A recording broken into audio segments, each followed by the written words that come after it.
did you know nearly 383,000 people have cardiac arrest outside of the hospital? 88% of them happen at home.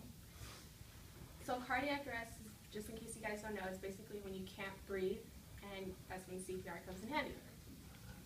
So today I brought, it's called a resuscitation mask. So you basically use it, instead of doing mouth to mouth, you kind of just put it, and that's how you do CPR.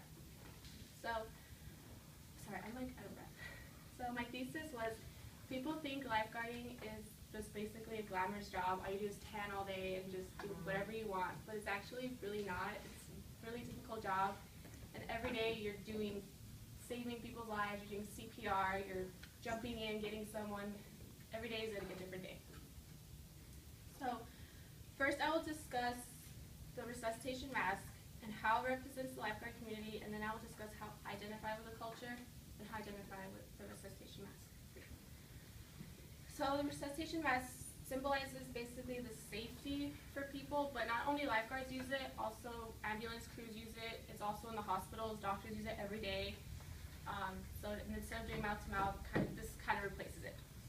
So in 1953, a German engineer named Holger Hesse and his engineer partner Henning Rubin decided to make this mask because they started to notice that doing mouth to mouth is no longer safe, because if someone has a disease on their mouth, now you have it. So it's basically just for safety reasons and just to make sure no one else gets a disease.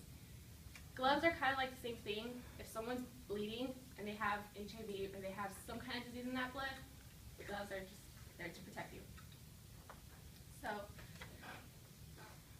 this represents the lifeguard community because people depend on our safety. So instead of just thinking, oh, that lifeguard's on stand, he's doing whatever, but it's actually, we're doing scanning 24/7, and that's why we have this mask, because we always make sure everyone's in safety, and you guys are safe.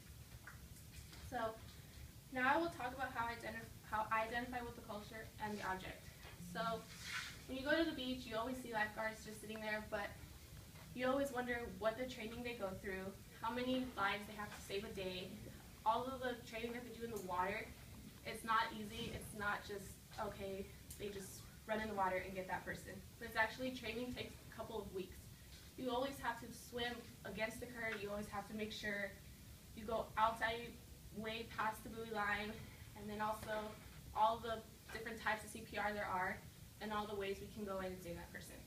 So it's a lot of training than people think, and it's also really tiring. So using this mask is very